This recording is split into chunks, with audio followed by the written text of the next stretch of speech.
పైన ఆయనకు అధికారం ఉన్నది, గాలి పైన ఆయనకు అధికారం ఉన్నది. ఒక మాటలో చెప్పాలంటే ఈ లోకమంతటి పైన దేవునికి అధికారం ఉన్నది కనుక ఆయన పేరు సర్వాధికారి. సర్వము పైన ఆయనే అధికారి. ఆ మాటలు చాలా చోట్ల ఇందాక వాక్య పఠనంలో కూడా మనం చదువుకున్న ప్రకటన గ్రంథంలో ఆయన ఆల్ఫయు ఒమేగయు, ఆల్ఫా ఒమేగయు నేనే, వర్తమాన భూత భవిష్యత్ కాలములలో ఉండు సర్వాధికారియు దేవుడు నగు ప్రభు సెలవిచ్చుచున్నాడు అనే మాట చూస్తున్నాం. సర్వాధికారి అయిన ప్రభువు. ఇంకా బైబిల్లో మనం చూసినప్పుడు ఆయన ఎందుకు సర్వాధికారి అని అంటే ఆయన సమస్తాన్ని కలుగు చేసిన వారు. కొలస్సీ పత్రికలో 1వ అధ్యాయం 18వ వచనములో వ్రాయబడిన మాట, సంఘము అను శరీరమునకు ఆయనే శిరస్సు, ఆయనకు అన్నిటి మీద ప్రాముఖ్యము కలుగు నిమిత్తము ఆయన ఆది అయ్యుండి మృతులలో నుండి లేచుట ద్వారా ఆది సంభూతుడాయను. అన్నిటి మీద ఆయనకు ప్రాముఖ్యత. పై వచనాల్లో అన్నిటినీ కలుగు చేసిన వాడు, అన్నిటినీ కలుగు చేసిన వాడు. అధికారము ఆయనకు అన్నిటి మీద ఉన్నది. ప్రభుత్వములు ఆయన ద్వారానే కలిగాయి, అధికారములు ఆయన ద్వారానే కలిగాయి, సమస్తము ఆయన ద్వారానే కనుక ఆయన పేరు ఏమిటంటే సర్వాధికారి అయిన దేవుడు. మనసు పెట్టి వినాలి ప్రియులారా, గమనించాలి. సర్వాధికారి అయిన దేవుడు. అందుకనే మత్తయి సువార్తలో కూడా 28వ అధ్యాయం 18వ వచనములో ఇక్కడ కూడా ప్రభు తెలియచేసే మాట ఏమిటంటే, యేసు వారి యొద్దకు వచ్చి పరలోకమందును భూమి మీదను నాకు సర్వాధికారము ఇవ్వబడి ఉన్నది. చాలా సర్వలోకము, పరలోకమందును భూమి మీదను నాకు సర్వాధికారం ఇవ్వబడి ఉన్నది. అన్నిటిపైన ఆయనకు అధికారం ఉన్నది. అందుకనే బైబిల్లో మనం చూస్తాం, లూకా సువార్త 5వ అధ్యాయం 24వ వచనములో పాపులను క్షమించుటకు భూమి మీద మనుష్య కుమారునికి అధికారము కలదని మీరు తెలుసుకోండి. క్షమించే అధికారము, పాపములను క్షమించే అధికారము ఆయనకు ఇవ్వబడి ఉన్నది. పాపముల ద్వారా వచ్చే వ్యాధులు, పాపాన్ని బట్టే వ్యాధులు. అందుకనే అక్కడ మొదటిగా ఆ పక్షవాయువుతో ఉన్న రోగి యొక్క పాపములను ప్రభు క్షమించినట్లుగా బైబిల్లో చూస్తున్నాం. కాబట్టి ఆయనకు పాపములను క్షమించే అధికారం ఉన్నది. పాపము ద్వారా వచ్చే వ్యాధిని బాగు చేసే అధికారం ఆయనకున్నది. ఆ వ్యాధి ద్వారా లేక పాపము ద్వారా వచ్చే మరణమును, ఆ మరణము పైన కూడా ఆయనకు అధికారం ఉన్నది. ఆయన నామమును అంగీకరించి ఆయనకు భయపడిన వారిని ఆయన రాజ్యానికి, మోక్షానికి తీసుకుని వెళ్ళే అధికారము కూడా ఆయనకు ఉన్నది. వినాలి అందరూ కూడా. ఇలా మనసు పెట్టి ఇలా చూడండి, వినాలి. దేవునికి మహిమ కలుగును గాక. తల కిందికి పెట్టొద్దు, ఇలా చూస్తూ దేవుని వాక్యం వినాలి. దేవునికి మహిమ కలుగును గాక. సర్వాధికారము, అన్నిటిపైన ఆయనకు అధికారం ఉన్నది. అందుకనే ఆయన సర్వాధికారి అని ఆయనకు పేరు. నీ జీవితంలో ఏ కార్యమైనా చేయగలడు ఆయన. మరణాన్ని జీవముగా మార్చగలడు, ఉన్నది లేనట్లుగా చేయగలడు, లేనిది ఉన్నట్లుగా చేయగలడు, ఏమైనా చేయగలడు. ఆయన సర్వాధికారి అని బైబిల్ మనకు సాక్ష్యము తెలియజేస్తుంది. ఇక రెండవదిగా చూసినట్లయితే సర్వోపకారి. సర్వోపకారి, అందరికి ఉపకారి,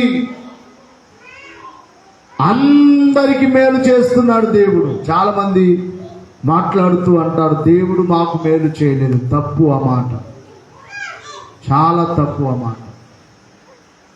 నేనంటాను, ఇక్కడ కూర్చున్న మనకు మాత్రమే కాదు, ఈ దేవుని సన్నిధికి రాకుండా లోకములో ఉన్న వారికి కూడా, ప్రభు నమ్మని వారికి కూడా ఆయన మేలు చేస్తున్నాడు. ఆయన మేలునే ప్రతి వారు అనుభవిస్తున్నారు. కీర్తనల గ్రంథము 145వ సంకీర్తన 9వ వచనాన్ని చూచినప్పుడు, కీర్తనల గ్రంథము 145:9, యెహోవా అందరికీ ఉపకారి. ఎవరికి మాట్లాడలేదు, అందరికీ.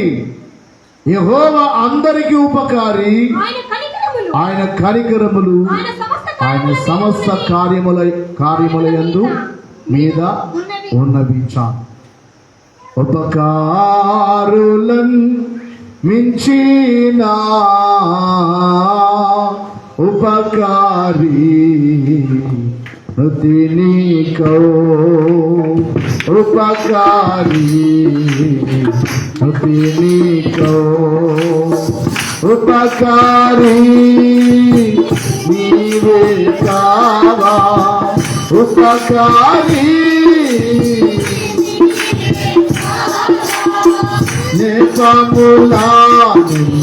సగనే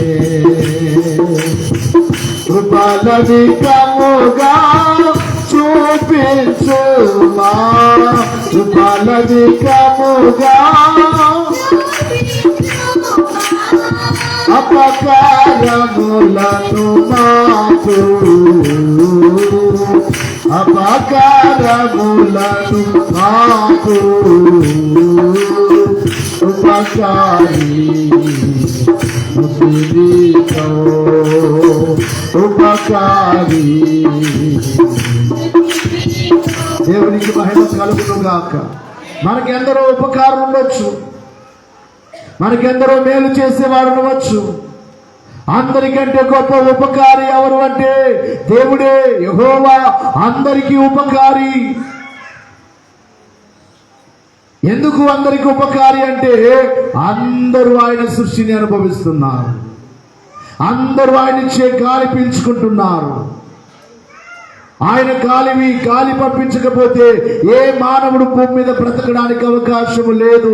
కాబట్టి గాలిని పీల్చుకునే ప్రతి మానవుడు దేవుని ద్వారా మేలు పొందుచున్నాడు. అందరికీ ఆయన ఉపకారం. అందుకనే మనం బైబిల్లో చూస్తాం, మత్తయి సువార్త 5వ అధ్యాయం 45వ వచనములో వ్రాయబడిన మాట. 5వ అధ్యాయం 45వ వచనములో చూసినప్పుడు, ఆయన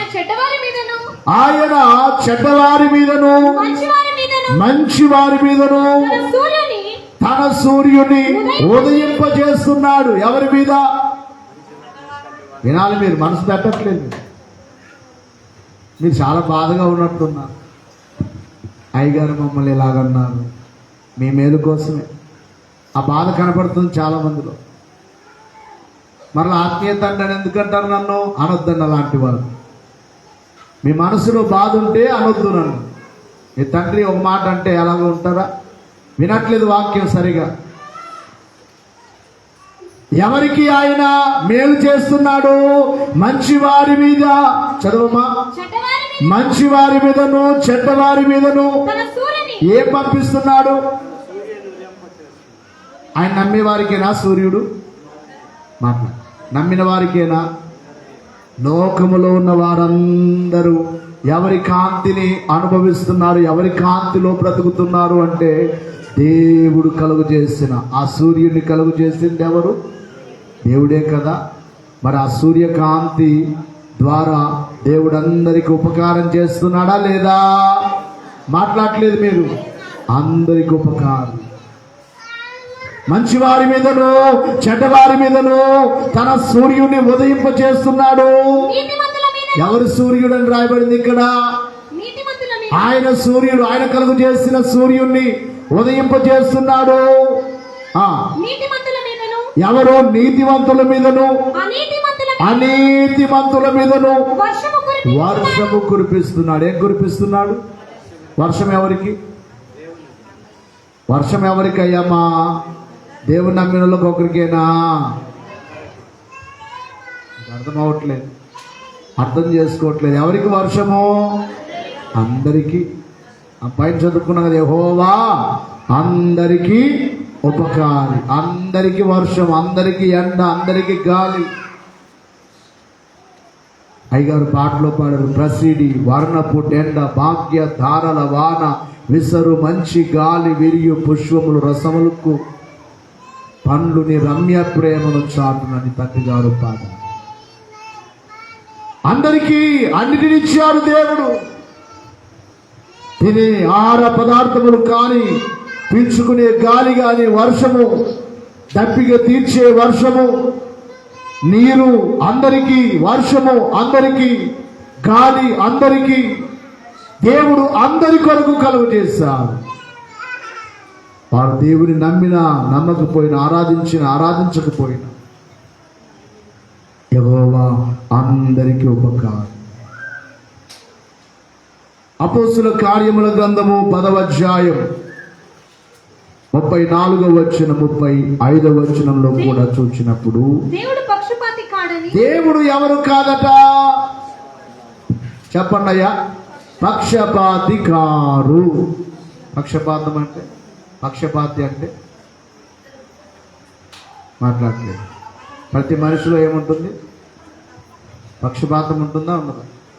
అంటే మీ పిల్లల్ని చూసుకున్నట్లుగా ఎదుటి పిల్లల్ని చూసుకుంటారా అంటే ఏముంది మీలో? మాట్లాడలేదు. ఏమయ్యా అంత ఇంతలా ఇలా చెప్తున్నావు అని అనుకోవద్దండి. బైబిల్ని బట్టి చెప్తున్నా. మీ పిల్లలంటే మీకు ఇష్టం, ఎదుటి వారి పిల్లలంటే ఇష్టమా? చెప్పండి.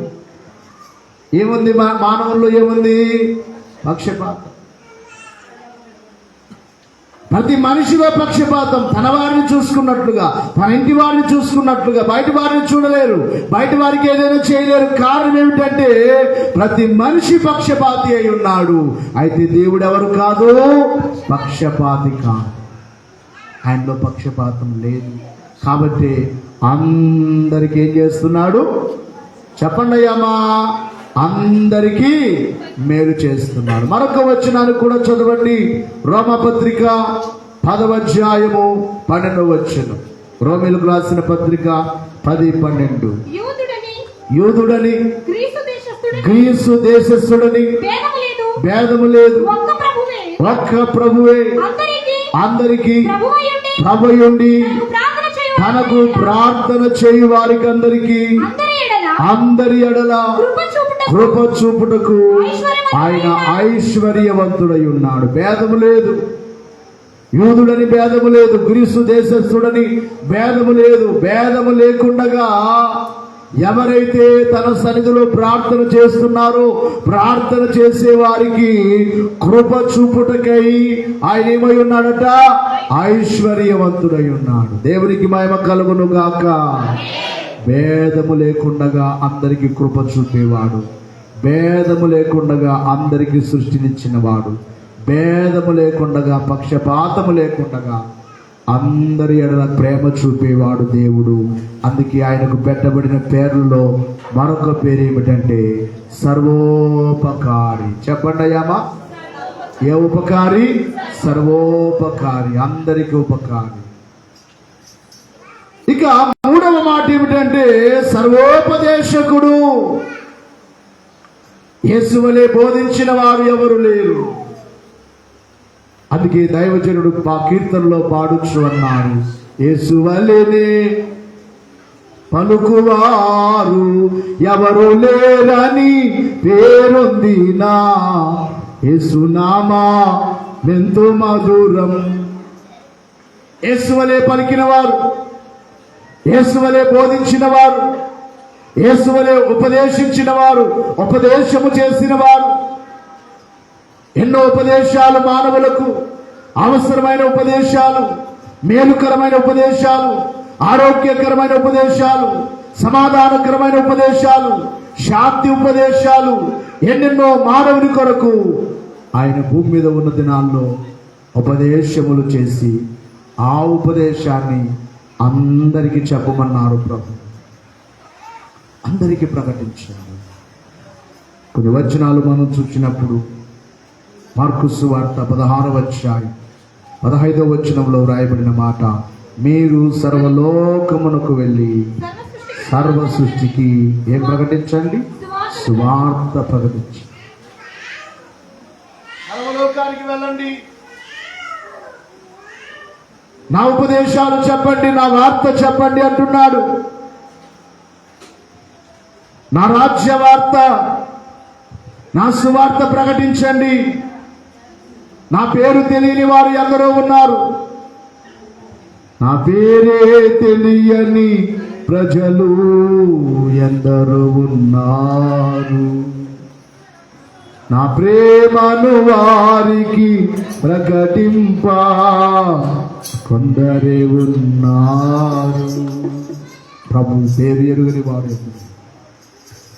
అందుకని ఆయన ఉపదేశము చేసి ఈ ఉపదేశాన్ని అందరికీ ప్రకటించండి, అందరికీ చెప్పండి.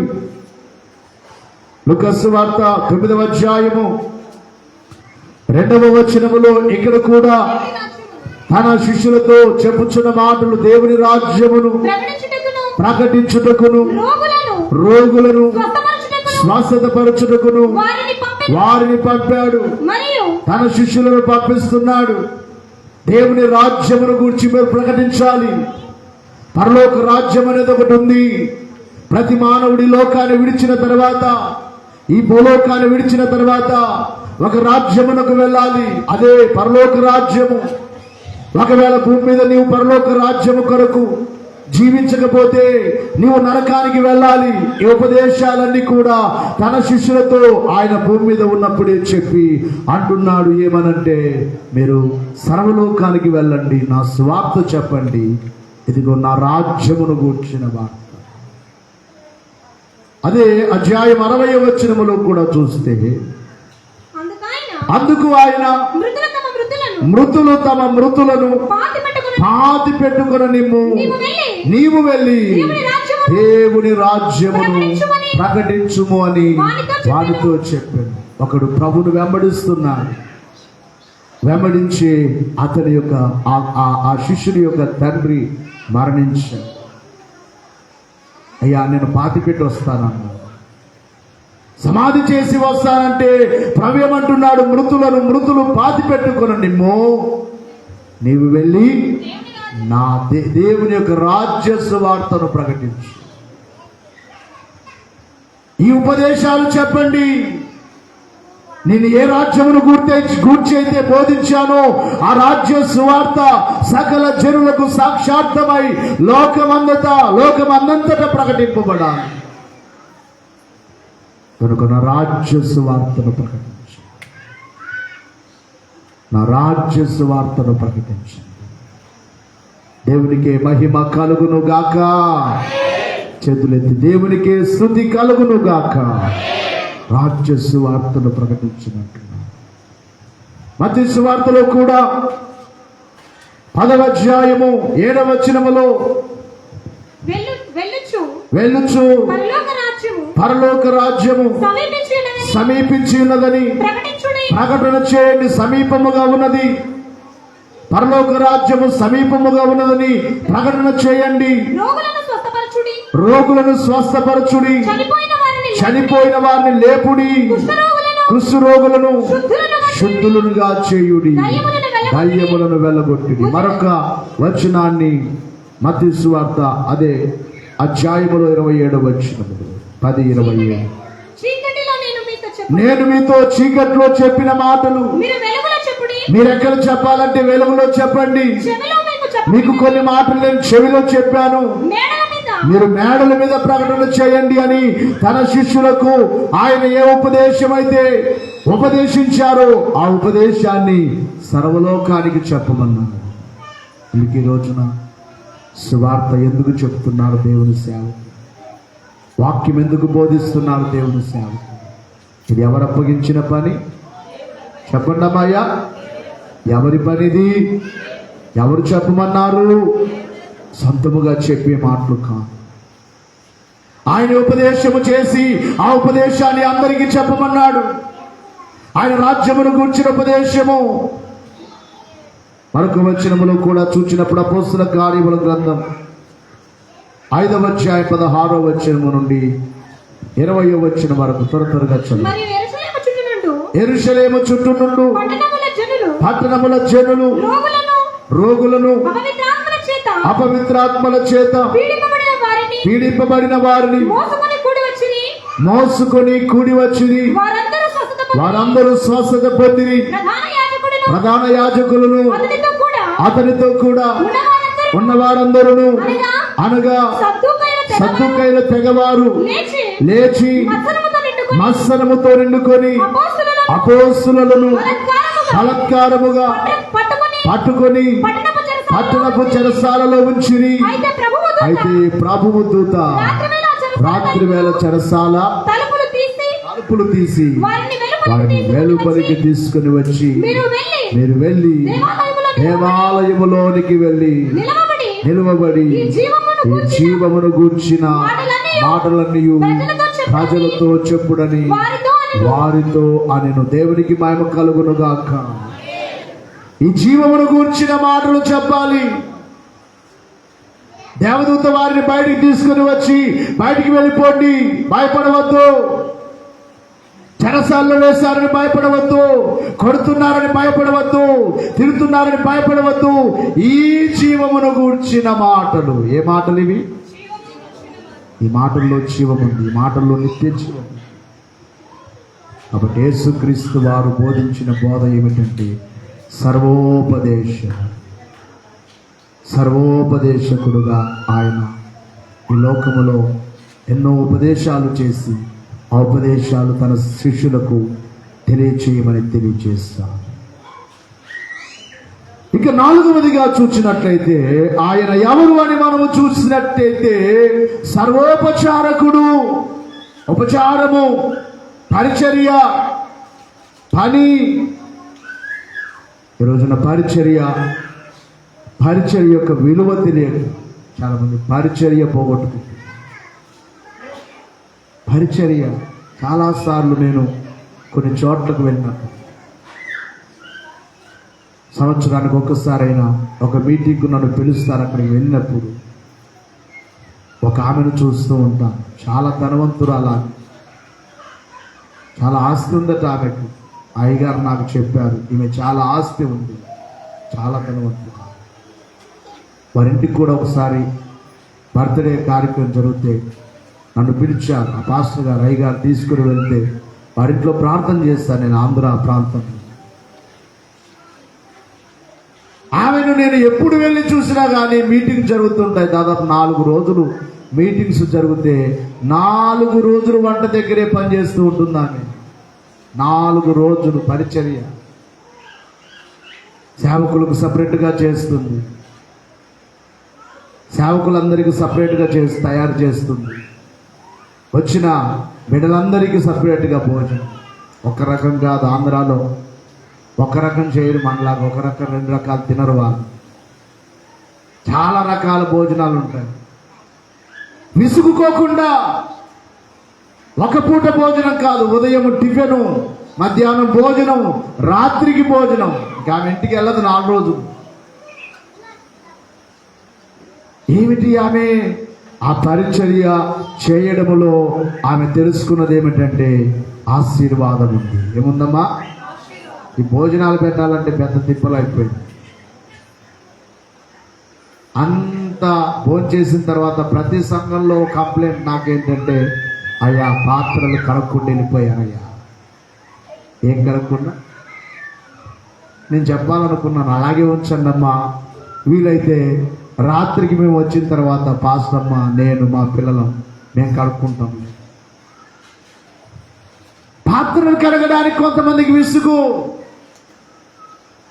వంట దగ్గర పని చేయడానికి విసుగు. పరిచర్య అంటేనే విలువ తెలియని వారు కొందరు. అందులో చాలా ఆశీర్వాదం ఉంది. ఎందుకంటే నేను మీకు చెప్పే నేను పరిచర్య చేసిన వాడని. అన్ని పరిచర్య.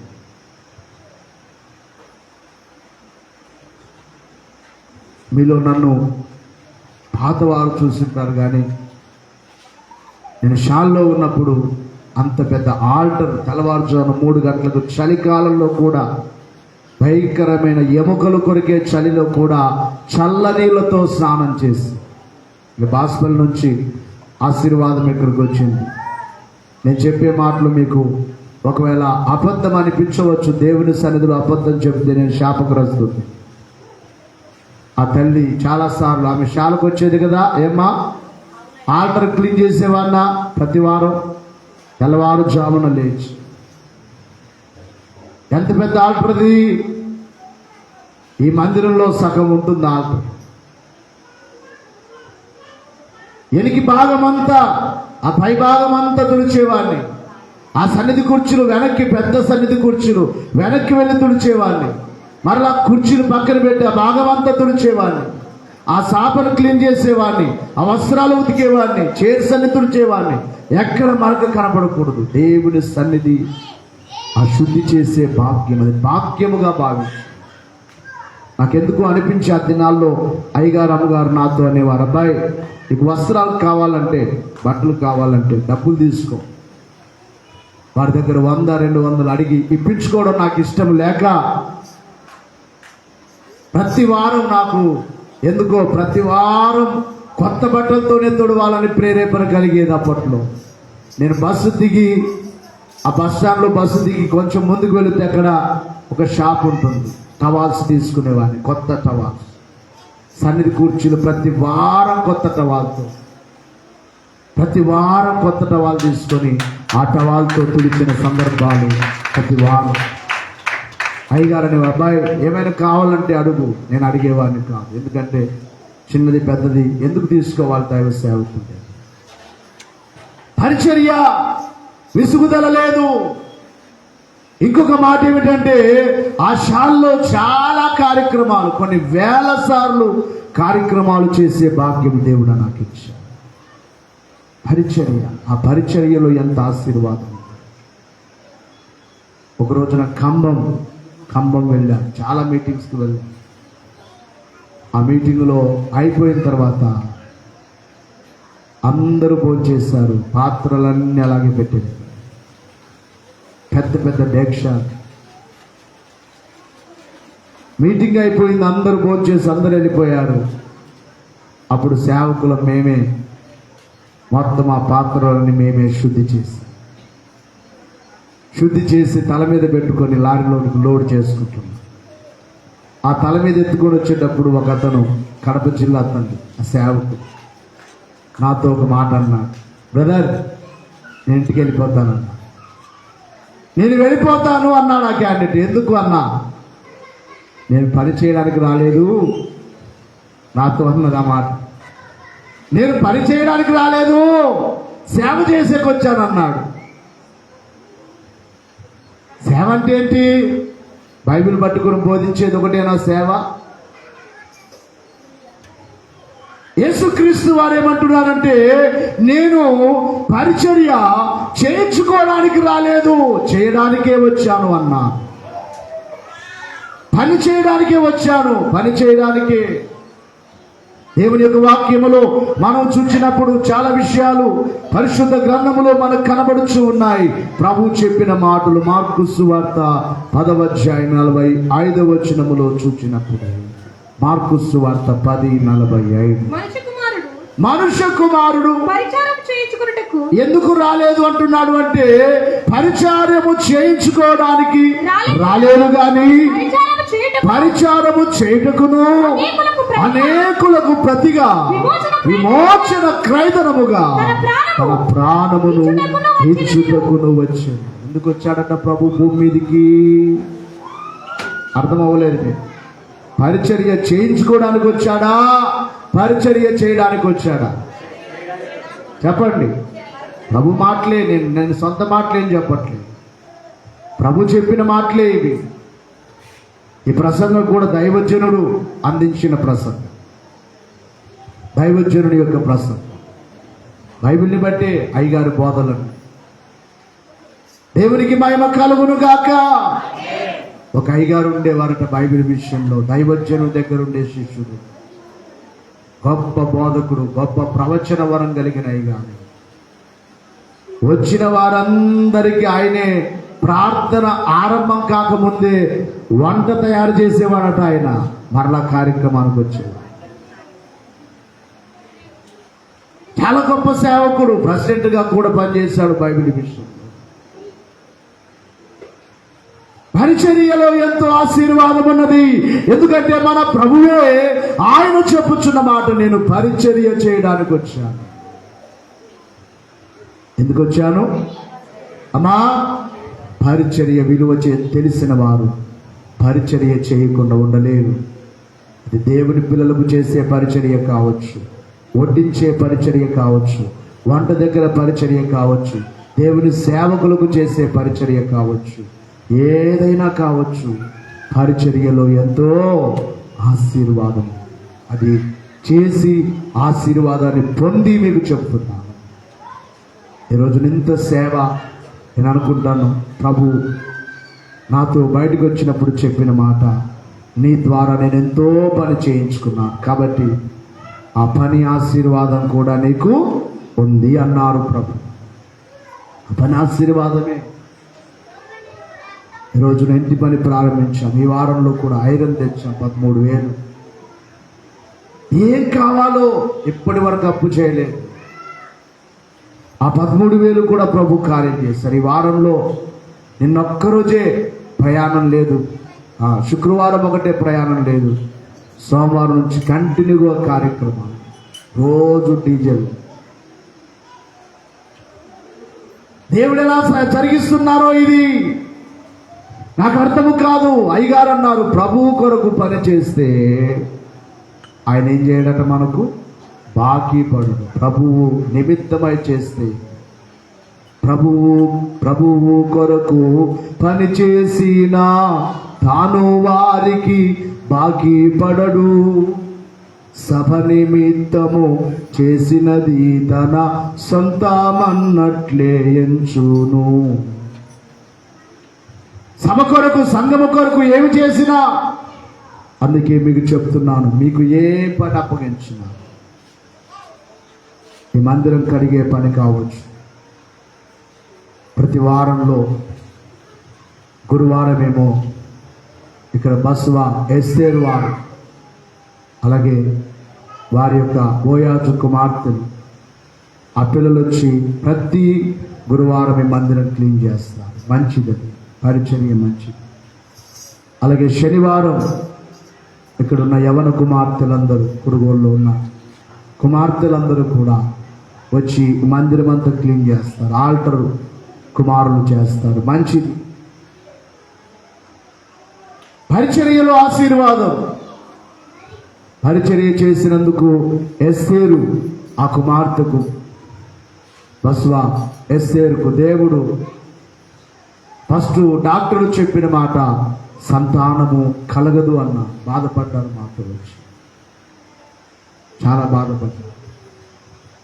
ఎవరినైనా పెంచుకోండి, మీ పిల్లల్ని, మీ అన్న పిల్లల్లో ఎవరినో మీరు పెంచుకోండి అన్నారట డాక్టర్. పరిచర్య ఆశీర్వాదమేమో, సంతానము లేదని చెప్పిన ఆ బిడ్డకు దేవుడు మొదటిగా ఒక కుమార్తెను బహుమానంగా ఇచ్చారు. చప్పట్లు కొట్టరే, సంతోషం లేదా మీకు? దేవునికి మహిమ కలుగును గాక. పోయిన వారం 2 వారాలు అవుతుందా, 3 వారాలు అవుతుంది, దేవుడు రెండవదిగా కుమారునిచ్చారు బహుమానం. గర్భంతో ఉన్నప్పుడు కూడా వచ్చి కడుగుతుంది అమ్మాయి. పరిచర్య చేయండి. ఏ పని మీకు అప్పగించాడో దేవుడు. ఈ సంఘములో నీ పని మందిరం కడిగే పనా, నీ పని మైకులు పెట్టే పనా, నీ పని ఆల్టర్ కడిగే పనా, నీ పని వంట చేసే పనా, నీ పని పాత్రలు కడిగే పనా, ఏదైనా కావచ్చు. పరిచర్య. కొంతమంది వస్తారు అమ్మగారి దగ్గరికి వచ్చి మాట్లాడించడానికి వచ్చి, అమ్మగారు అప్పుడు సామాన్లు కడుగుతుంది అనుకోండి, వాళ్ళు అంటారమ్మా అమ్మ మేము కడుగుతామమ్మా అంటారు. బట్టలు ఉతుకుతుంది అనుకోండి, నిన్న కూడా ఇక్కడ భూసెక్క వచ్చింది, అమ్మగారు బట్టలు ఉతుకుతుంటే ఆ కుమార్తె వచ్చి అన్ని తీసి ఆరేస్తుంది. పరిచర్య ఆ సేవకులకు చేయాలి. దేవునికి మహిమ కలుగును గాక. ప్రభువు పరిచర్య చేశారు. ఏమిటి ఆయన చేసిన పరిచర్య? తగ్గించుకొని, ఎంతగా తగ్గించుకున్నాడు. భూమి ఆకాశములను కలుగు చేసిన దేవుడయుండి తను తాను తగ్గించుకొని భూమి మీద పరిచర్య చేశాడు. ఏమిటి ఆయన చేసిన పరిచర్య అంటే శిష్యుల పాదములు పట్టుకొని కడిగాడు. శిష్యుల పాదములకు అంతకంటే గొప్ప పరిచర్య ఉంది. సృష్టికర్త అయి ఉండి ఒక నరుని పాదాలు పట్టుకొని కడగడము ఎంత తగ్గింపుతో కూడిన పరిచర్య. దేవునికి మహిమ కలుగును గాక. చాలా చోట్ల మాటలు మనకు కనబడతాయి. మత్తయి సువార్త 20వ అధ్యాయం 27, 28 వచనాలు. 27 మత్తయి సువార్త 20, 27, 28 వచనాలు. మీలో ఎవడు ముఖ్యుడై ఉండగోరును? మీలో ఎవడు ముఖ్యుడై ఉండగోరును? వాడు మీ దాసుడై ఉండవలెను. వాడు ఏమై ఉండాలట? నేను పెద్ద కాదు, నేను గొప్ప కాదు. మేము కూడా పరిచర్య ఇస్తర్లన్నీ ఎన్నిసార్లు చెప్పిన మనోళ్ళు మనైతే ఇక్కడ వేసారులే మంచిది. అక్కడ పడితే అక్కడ వేస్తారు, అక్కడ పడితే అక్కడ వేస్తారు, ఇక్కడ పడితే ఇక్కడ వేస్తారు. నేను చిన్నగాడు చాలాసార్లు 5 సార్లన్నీ ఒక చోటికి వేస్తాను, అన్ని వేసి కాల్చేస్తాం. పని మన పండుగకు ముందు ఆ బాత్రూంలో వెనకల స్త్రీలు వాడుకునే ఆ బాత్రూంలో గడ్డి పెరిగింది. ఆ గడ్డి నేనే పార తీసుకుని వెళ్ళి ఆ గడ్డి అంతా కొట్టేసి బ్లీచింగ్ వేస్తాను. నేనే వేశాను. నేను చేయకుండా మీకు చెప్పను, చెప్పకూడదు. పరిచర్య ఏదైనా పరిచర్య. దేవుని పిల్లలు వస్తారు అక్కడికి, వారు వాడుకుంటారు, వారికి ఏవి కలగకూడదని అక్కడ బ్లీచింగ్ పౌడర్ వేస్తారు. అది మీలో ఎవరికైనా అప్పగిస్తే చేస్తారు, స్త్రీలైన వారికి అప్పగిస్తే. దయచేసి గమనించాలి. నేను మొదటిగా సేవకు వెళ్ళినప్పుడు అయ్యగారు నాకు అప్పగించిన పని, అప్పట్లో ఇప్పుడు మన బండలు ఎలా ఉన్నాయో అలాగే బండలు బాత్రూమ్ బండలతోనే. నేను చెప్పే మాటలన్న అబద్ధమైతే సాక్ష్యం అక్కడ ఉంది. ఆ కుమార్తె బండలు చుట్టూ బండలు బాతి అయ్యగారు నాకు లోపలికి తీసుకెళ్ళి చెప్పేవాడు. శుక్రవారం ఇంకా జనాలు రాకముందే ఉదయాన్నే, అబ్బాయి ఇలా స్నానం చేయడానికి ఇక్కడో డ్రమ్ ఉంచాలి, అక్కడో డ్రమ్ ఉంచాలి, అక్కడో డ్రమ్ ఉంచాలి. ఆ డ్రమ్ముకు చుట్టూరా వారు స్నానం చేయడానికి వీలుగా. ఇప్పుడులా కాకుండా ఇప్పుడైతే అన్ని ట్యాపులు వచ్చాయి, కానీ ఆ పైప్ ఒక ట్యూబ్ ఉండేది. ఆ ట్యూబ్ ఆ బోరుకు దాన్ని కట్టి బోర్ ఆన్ చేసి మొత్తం ఆ డ్రమ్ములన్నీ నింపేవాడిని. మళ్ళీ అందులో జగ్గులు వేసి వారు ఇంకా ఎవరు రాకముందే ఒక్కోసారి అక్కడ వారు గలీజ్ చేస్తే దాన్ని ఆ ట్యూబ్తోనే నీళ్లతోనే క్లీన్ చేయడం జరిగింది. పరిచర్య. మన ప్రభు పరిచారకు పరిచర్య చేయించుకోవడానికి రాలేదన్నాడు. మీలో ఎవడు ముఖ్యుడో ఏమంటున్నాడమ్మా? ముఖ్యుడై ఉండగోరిన వాడు వాడు ఏమై ఉండాలట? సంఘములో సేవకుడు ముఖ్యుడు కావచ్చు, సంఘములో సంఘ పెద్దలు ముఖ్యులు కావచ్చు. వారు ఏమై ఉండాలట? దాసుల వలె ఉండాలట. ప్రభు చెప్పే మాటలు. అలాగే మనుష్య కుమారుడు ఇక్కడ కూడా మరలంటున్నాడు, పరిచారము చేయించుకున్నటకు రాలేదు గాని పరిచారము చేయుటకును అనేకుల కొరకు ప్రతిగా విమోచన క్రయధనముగా ప్రాణమునిచ్చుటకును వచ్చాడు. లాస్ట్గా మీరు చదవగలిగితే యోహాను సువార్త 13వ అధ్యాయం 5వ వచనం, 13వ అధ్యాయం 13, 14 వచనం. 5 ఒకసారి చదవండి. పల్లెములో నీళ్లు పోసి శిష్యుల పాదములు కడుగుటకును తాను కట్టుకొని ఉన్న తువాలుతో తుడుచుటకును మొదలు పెట్టెను. బోధకుడనియు ప్రభునియు మీరు నన్ను పిలుచుచున్నారు. నేను బోధకుడును ప్రభువును కనుక మీరిట్లు పిలుచుట న్యాయమే. కాబట్టి ప్రభువును బోధకుడునైన నేను బోధకుడునైన నేను మీ పాదములు కడిగినేడలా మీరును ఒకరి పాదములు ఒకరు కడుగవలసినదే. నేను చేశాను కాబట్టి మీరు కూడా చేయమంటున్నా.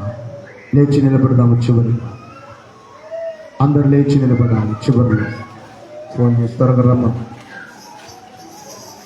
ఇక లాస్ట్ మాట ఏమిటంటే, ఆయన ఎవరై ఉన్నారంటే స్వర్గో ఆరోహణుడై ఉన్నాడు. స్వర్గమునకు ప్రాణముతో ఆరోహణమైపోయాడు. 5 విషయాలు చెప్పండి. మీరే చెప్పండి. ఇప్పుడు ప్రసంగం గట్టిగా చెప్పాలమ్మా. ఆయా మర్చిపోయారంతా. చెప్పండి, ఎవరు ఆయన? గట్టిగా చెప్పాలి. మన దేవుడు ఎవరు? అధికారం ఉన్నవాడా లేనివాడా? సర్వాధికారి. రెండవది సర్వోపకారుడు, అందరికీ ఉపకారి. మూడవది సర్వోపదేశకుడు. నాలుగవది సర్వోపచారకుడు, ఉపచారకుడు, ఉపచారము చేయడానికి వచ్చిన వాడు. ఇక 5వదిగా చివరిగా స్వర్గో ఆరోహణ. స్వర్గో ఆరోహణుడు, స్వర్గమునకు ప్రాణముతో ఆరోహణమైపోయినవాడు. ఆయన తన శిష్యులకు కనబడి పునరుత్థానుడైన తర్వాత, అందుకే వచ్చే నెలలో 14వ తారీఖున మనం ఆరోహణ పండుగ చేస్తాం. ప్రభుచితమైతే ఆ సమయంలోనే మీటింగ్స్ పెట్టాలనుకున్నాను. ప్రతి సంవత్సరం జరిగే మీటింగ్స్ 13, 14, 15 రెండవ రోజు ఆరోహణ పండుగ కనుక దేవుని యొక్క విశ్వాసులారా, మీ అందరికీ చెప్పే మాట, ఆయన ఆరోహణం అయిపోయాడు. శిష్యులను ఆశీర్వదించుచు లూకాసు సువార్త 24:52లో వారిని ఆశీర్వదించుచు వారిలో నుండి ఆయన ప్రత్యేకింపబడి ఆరోహణమైపోయాడు. దేవుని యొక్క వాక్యములో అపోస్తలుల కార్యముల గ్రంథం 1వ అధ్యాయములో 9వ వచనము నుండి తన శిష్యులతో మాట్లాడుచు, ఒక మేఘం వచ్చి ఆయన కొనిపోయింది. మేఘం మీద ఆయన వెళ్ళిపోయాడు పరలోకమునకు. తెస్సలోనిక పత్రిక 4వ అధ్యాయం 16-17 వచనాల్లో ఆయన ఆర్భాటముతో, ప్రధాన దూత శబ్దముతో, దేవుని పూరతో పరలోకము నుండి దిగి వచ్చినప్పుడు త్వరలో సంఘారోహణము జరగబోతుంది. ఆయన ఆరోహణమయ్యాడు. మనల్ని ఆరోహణగా తీసుకుని వెళ్ళబోతున్నాడు. ఆయన అధికారము కలిగిన వాడు. మనకు అధికారం ఇచ్చాడు. మనకు సాతాను శక్తులపైన అధికారం ఇచ్చాడు. దయ్యపు శక్తులపైన అధికారం ఇచ్చాడు. ఆయన ఉపకారి. మనం కూడా ఉపకారం కలిగి ఉండాలన్నాడు. అందరికీ ఉపకారం చేయాలన్నాడు. అందరికీ మన ఉపకారంగా ఏదో రీతిగా మనకు ఉపకారం. ఆయన పరిచారకుడుగా, ఉపదేశకుడుగా కనబడ్డాడు. మనల్ని కూడా ఉపదేశము చేయమన్నాడు. ఆయన పరిచారకుడుగా ఈ లోకంలో కనబడ్డాడు. మనము కూడా పరిచర్య చేసే మనసు కలిగి ఉండాలన్నాడు. ఆయన ఆరోహణమైపోయాడు. మనల్ని కూడా ఏం చేయబోతున్నాడు? నేడో రేపు రాకడ వచ్చినప్పుడు రాకడ గుర్తులు జరుగుతున్నాయి. ఈరోజు జరుగుతున్న యుద్ధాలు, ఈరోజు జరుగుతున్న వాతావరణం ఎంత భయంకరమైన ఎండో. నేను కరెక్ట్ మిట్ట మధ్యాహ్నం 12 గంటలప్పుడు బయలుదేరి 1 గంటకు బళ్ళారికి వెళ్ళాను. మరలా అక్కడ గంట సేపు కార్యక్రమం అయిన తర్వాత 2 గంటలకు బయలుదేరి 3 గంటలకు వచ్చాను. స్కూటీలో వెళ్ళాను. వెళుతుంటే అగ్గిలో వెళ్ళినట్లుగా ఉంది ప్రయాణం. అగ్ని మంటల్లో వెళ్ళినట్లు. చాలా రోజులుగా కారులోనే వెళుతున్నాను కనుక, బైకులో వెళ్ళడం ఇబ్బంది కనుక, అయితే ఆ ఎండలో కూడా అందరినీ గుర్తు చేసుకున్నాను. ప్రభా, నేను ఒక్కరోజు ఎండలోనికి రావడానికి ఎంత ఇబ్బంది పడితే, నీ పిల్లలైన వారు ఎండలో పనిచేసేవారు ఉన్నారు కదా, ఎండలో వ్యాపారాలకు వెళ్ళేవారు, ఎండలో పొలం పనికి వెళ్ళేవారు, ఎండలో వారు పనికి వెళ్ళేవారు ఉన్నారు. అయ్యా, ఎవరికి ఆ ఎండ దెబ్బ తగలకుండా అయ్యగారు పాడిన కీర్తనలో, దేవుడు పాడిన కీర్తనలో ఎండయు ఆ పాట పాడుకుంటూ రావడం జరిగింది. ఎండయు వానయు, ఎండయు చలియు, వానయు గాలియు, ఏమియు చేయ నేరవు నిన్ను ఎందయు చలియు వానయు గాలియు ఏమియు చేయ నేరవు నిన్ను తిండికి బాటకు బసకు శుద్ధికి తిండికి బాటకు బసకు శుద్ధికి తీరికకు కొదువయ్యుండదు తీరికకు కొదువయ్యుండదు మనో విచారము కూడదు కావలేను. ఏది మనల్ని లేచి ప్రభు కొరకు బ్రతుకుదాం. ప్రభు రాబోతున్నాడు. వాతావరణంలో ఎంతో మార్పు, భయంకరమైన ఎండలు, భయంకరమైన గాలులు, భయంకరమైన వర్షములు. అన్నొక ఆయన అంటున్నాడు, అయ్యా వర్షం వచ్చి మొత్తం పంటంతా రాలిపోయింది, కాయలన్నీ రాలిపోయాయి, దానిమ్మ కాయలన్నీ రాలిపోయాయి బాధపడి అకాల వర్షం. ఈరోజు రైతుకు చేతికి పంట వస్తుందనడానికి లేదు. తీరా చేతికి వచ్చిన పంట ఎందుకు ఇలా జరుగుతుంది?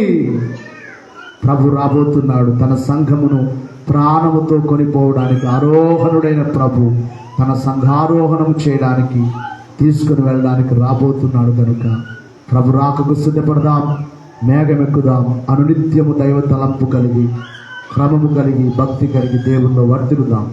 దైవాశిష్యులు కలుగును గాక. మోకరిద్దాం, అందరూ మోకరించి.